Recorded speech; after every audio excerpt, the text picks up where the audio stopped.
Hi and welcome to the channel if it's your first time watching. I've got a shout out from a good friend of mine, Anti-Bullshit Man, in his video called "The Legislation in the Name of Cybersecurity Will Not Improve the Internet." The general topic of that video is something that I'm concerned with and that I do vlog about, and it's kind of a theme via my support for WikiLeaks as an organisation. Now, as a supporter, I'm not actually closed off to the idea of criticism of it, critical thinking around the organisation itself, and indeed of its figurehead, Julian Assange.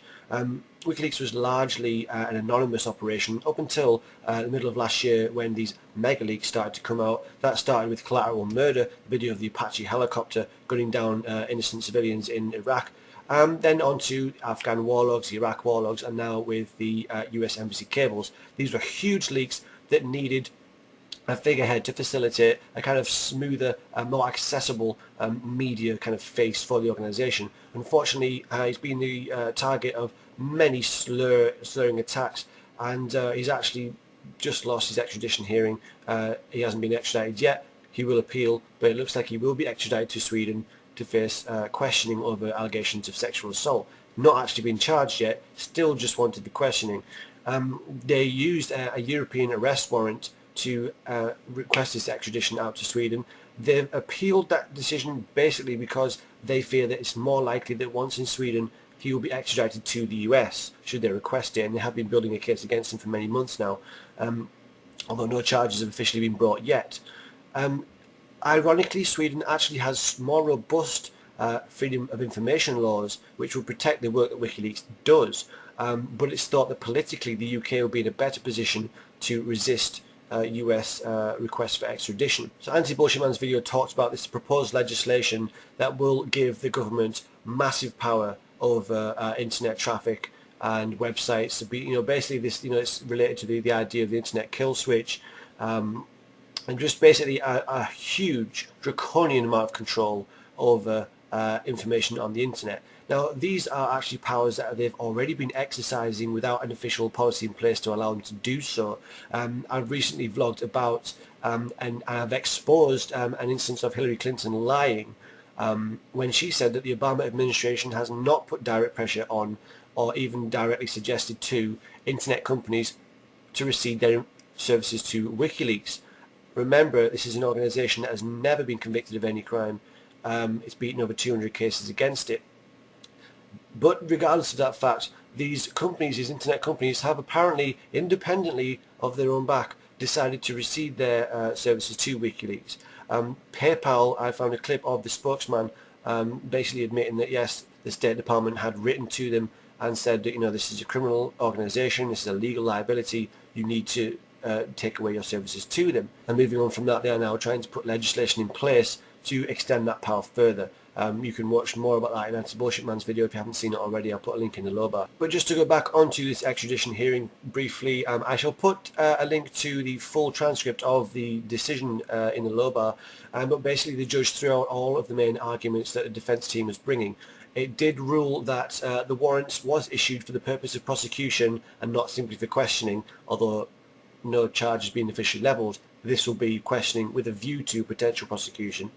The judge also ruled that the crime that Assange is accused of are extradition offences. The judge also ruled that there's no reason to believe that the judge in Sweden who will hear the case will be prejudiced by the bad negative press surrounding Assange.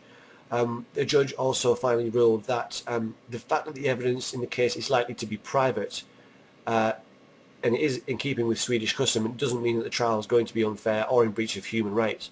So basically threw out all of the arguments that the defence team was bringing. The judge also ruled that it does seem that Assange has not made himself available for questioning when he's been able to do so. But again, the worry is that if he goes to Sweden, he will be extradited a lot more easily from Sweden. It's already been proven, ironically, through the embassy cable leaks, that Sweden has acquiesced to US government pressure on several occasions and behind closed doors as well, and with stuff directly related to the flow of information on the internet.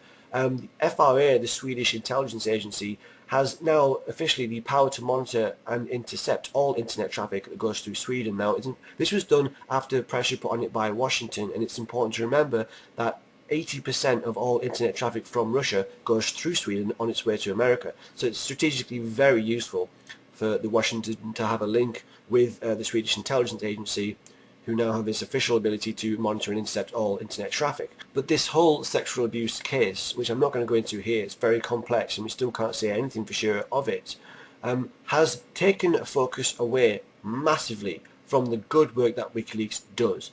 The important releases, the important information, a lot of the press attention has been on this sexual assault case and on Assange as a character. His character's been called into question not just from the rape allegations, but also his personality has been analysed to the last detail. So I'm here to ask the question, as a WikiLeaks supporter, has Julian Assange become a liability for WikiLeaks? Is it time for him to step down, take a back seat, and let someone else be the main spokesman for them? As it stands, it kind of comes across like it's a one-man operation. He is the man that we see almost every single time WikiLeaks is represented in the media. It's almost always Assange. That's not to say he hasn't got his high-profile supporters, but within the organisation itself, it does come across as if it's a one-man operation, and that can't be helpful for the work that it's doing. Of course, Assange himself, his reputation, his stature, his fame or infamy is not important at all in the scale of things when talking about the good work that WikiLeaks and bodies like it will seek to do.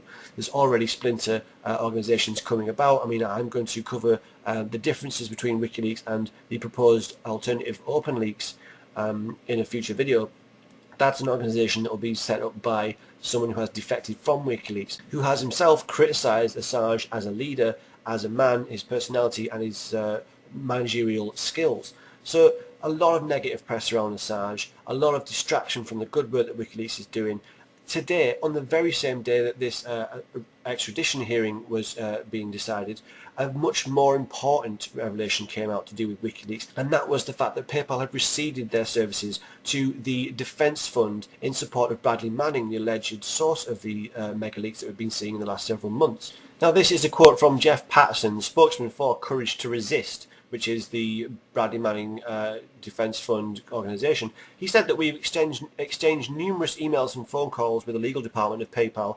They've said that they would not unrestrict our account unless we authorise PayPal to withdraw funds from our organisation's checking account by default.